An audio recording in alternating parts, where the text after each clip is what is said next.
ठीक है, इस अधिकार पर हम नहीं रोक लगा सकते, लेकिन अब राज ठाकरे पर ही आ जाते हैं। उद्धव ठाकरे तो अलग हैं, लेकिन राज ठाकरे तो मारपीट की ही बात कर रहे हैं ना। उनकी पार्टी के निशाने पे अगर बीजेपी से आप या नीतीश राणे आरोप लगा रहे हैं तो हिंदू ही हैं। इस पर आपका भी रुख यही है। अभी बताइए इस पर आप क्या कहते हैं?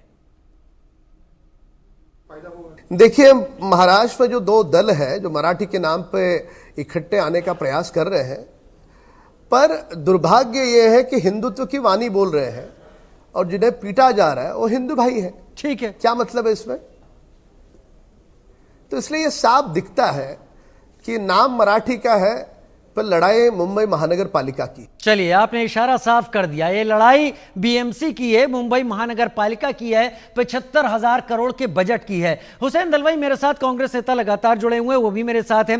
हुसैन भाई, एक बहुत पुरानी कहावत है, कोस कोस पर बदले बानी, 4 कोस पर पानी। ये हमारे देश का एक कहावत है कि कितनी जल्दी हमारे यहाँ भाषाएं बदलती रहती हैं। लेकिन अगर मैं गलत नहीं हूं तो जब उद्धव ठाकरे मुख्यमंत्री थे तो त्रिभाषा फार्मूले पर यही प्रोसेस उन्होंने मंजूर किया था, तब सही और अब गलत। ये क्या हुआ हुसैन भाई? ऐसा ये देखिए, बार बार मैं कहता हूं कि 5वीं से यहाँ हिंदी सिखाई जाती है। 3 लैंग्वेज फार्मूला यहाँ एक्सेप्ट किया गया है। मामला ऐसा है कि पहली से सारे लोग ये बोल रहे हैं कि एजुकेशन जो लोग हैं उसमें तज्ञ लोग हैं, उन्होंने भी ये कहा कि बच्चों के ऊपर इतनी 3 भाषा थामने का काम मत करो, इतना ही मामला है। ऐसा राज ठाकरे जी जिस तरह से हिंसा कर रहे हैं, मैं बिल्कुल उसके विरोध में हूँ। लेकिन राज ठाकरे तो गांधी जी को मानने वाले नहीं है, वो क्या गौतम बुद्ध को मानने वाले ना? नहीं है। अरे वाह, हुसैन भाई इसी में नहीं, आप अपना जवाब पूरा कीजिएगा। उद्धव ठाकरे कांग्रेस के साथ हैं, उद्धव ठाकरे के साथ एमएनएस है। आपको इस बात का डर लगता है, आपके जो बड़े नेता हैं, कि एमएनएस की इन हरकतों का जो छींटे हैं वो आपके ऊपर भी पड़ सकते हैं? अब आप अपना जवाब पूरा कीजिए। बिल्कुल, हमारी कांग्रेस की पूरी लाइन है कि 5वीं से हिंदी है वो रहनी चाहिए, और लोगों को मारपीट करना बिल्कुल गलत बात है। लोगों को समझाइए, अगर गुजराती बोर्ड है तो मराठी भी बोर्ड लिखिए, अंग्रेजी में है तो मराठी में भी लिखिए। दूसरी एक बात मैं कहूंगा, जो डॉक्टर राम मनोहर लोहिया जी ने की थी, ये सब लैंग्वेज फार्मूले की बात आई, तो उन्होंने ये कहा था यहाँ हिंदी या और जगह दूसरी भारतीय लैंग्वेज क्यों नहीं सिखाई जाती? ये भी महत्व की बात है। ये देश एक है ना, तो मराठी यूपी में बिहार में क्यों नहीं सिखाई जाती? ये अगर कोई बोलेगा तो गलत बात है, ऐसा मैं नहीं समझता। लेकिन थामना, जो जबरदस्ती से उनके ऊपर ये करना और जानबूझ के लोगों को मारपीट करना, उसका मैं निषेध करता हूं। बिल्कुल गलत बात है। ये देश गांधी जी का देश है, ये न कोई सावरकर का या आरएसएस का नहीं। यहाँ अहिंसा के आंदोलन चलने चाहिए। इस तरह से हिंसा करना, आतंकवाद का फैलाना बिल्कुल गलत बात है। नहीं, आप जो कह रहे हैं ठीक है, आप निषेध करते हैं, लेकिन जो लोग अभी हमारे साथ जुड़े थे उन्होंने भी कहा कि मारने से कोई मसला हल होता है क्या? ये क्या बात हुई, किस तरीके की बात हुई? खैर, मेरे साथ ब्रजमोहन सर भी इस वक्त जुड़े हुए हैं, ब्रजमोहन श्रीवास्तव इस वक्त जुड़े हुए हैं। ब्रजमोहन सर, पूरा एक राजनीतिक सवाल मैं आपके सामने सीधा रख देता हूं। मैं जो अभी राम कदम साहब की बात सुन पा रहा था, ये बीएमसी चुनाव को लेकर ये सारी रस्साकशी हो रही है, और बीएमसी चुनाव की जहां आहट खत्म होगी सब खत्म हो जाएगा। क्या आपको भी ऐसा लगता है कि ये जो सब कुछ किया गया, जीआर वापस हो जाने से मुद्दा खत्म हो जाना चाहिए था, लेकिन नॉन मराठी वोट बढ़ जाएगा और मराठी वोट हमारे खेमे में आ जाएगा?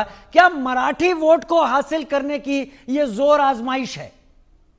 मनोज भाई, देखिए, अभी आपके जो स्थानीय पत्रकार हैं, उन्होंने जितने लोगों से बातचीत की उससे यही तो प्रतिध्वनि निकली है जो आदरणीय राम कदम साहब ने कहा। बिल्कुल निश्चित रूप से ये सारा मसला सिर्फ और सिर्फ चुनाव को ध्यान में रख के किया जा रहा है, लेकिन हमारी सरकार भी वहां पे इस मामले में पूरी तौर से दृढ़ संकल्पित है कि किसी को भी कानून अपने हाथ में नहीं लेने देंगे। जो कानून का उल्लंघन कर रहे हैं उनके खिलाफ कार्रवाई भी हो रही है। ये बात जरूर है कि कुछ जगह इस ढंग की घटनाएं घटी हैं, लेकिन उसके बाद उनके खिलाफ कार्रवाई भी हुई है। और इसका वहां का मतदाता, आप अभी अपन मतदाता, एक आम आदमी तो वोटर है ना, वो कितना परिपक्वता के साथ इस बात को कह रहा था।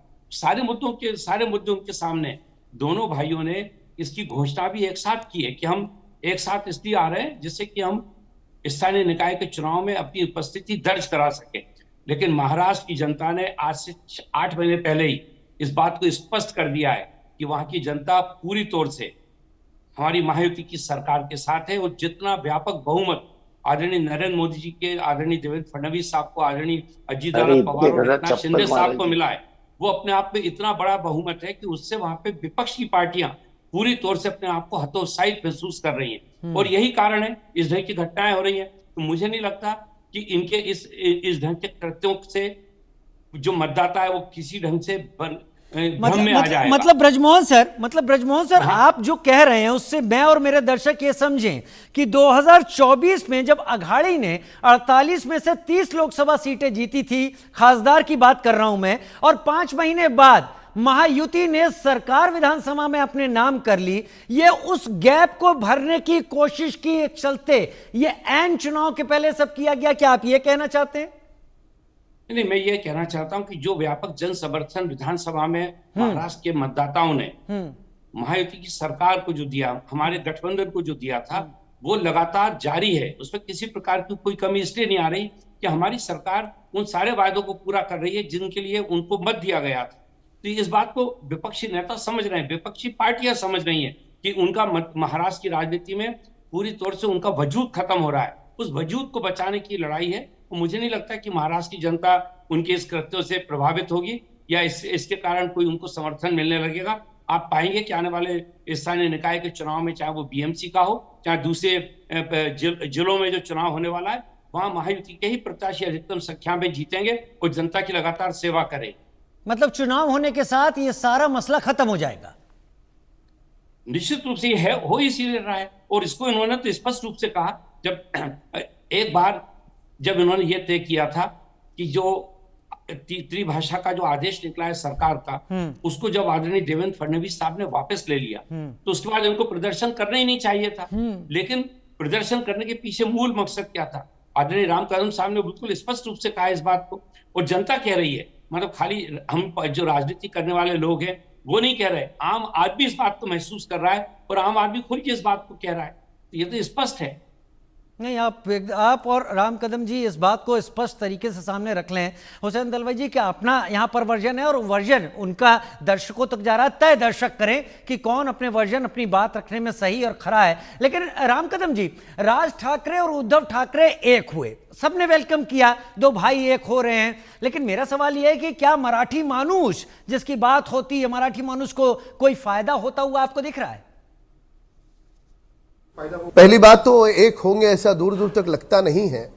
और रहा सवाल मराठी आदमी के प्रति उन्होंने किया क्या है, एक मराठी आदमी दिखाया कि जिनका उन्होंने भला किया है। गोरेगांव में पत्राचाल में जब बिल्डर वहां पे काम कर रहा था, तो बिल्डर के पक्ष में मराठी आदमी को भगाने का काम किसने किया? इन्हीं के नेताओं ने किया। तो इसलिए केवल चुनाव आए तो मराठी, और बाद में महानगर पालिका के कॉन्ट्रैक्ट देने हैं तो मराठी छोड़ करके सारे, ये इनकी नीति है। यानी केवल मराठी आदमी ने झंडे हाथ में लेकर के जिंदाबाद के नारे देने हैं और बाद में 5 साल घर में चुपचाप बैठना है। इस प्रकार से मराठी आदमी के हितों की रक्षा नहीं हो सकती। मराठी भाषा को पहली बार इतिहास में अभिजात भाषा का दर्जा देने का नेक काम आदरणीय फडणवीस सरकार और आदरणीय प्रधानमंत्री नरेंद्र मोदी जी के नेतृत्व में हुआ है।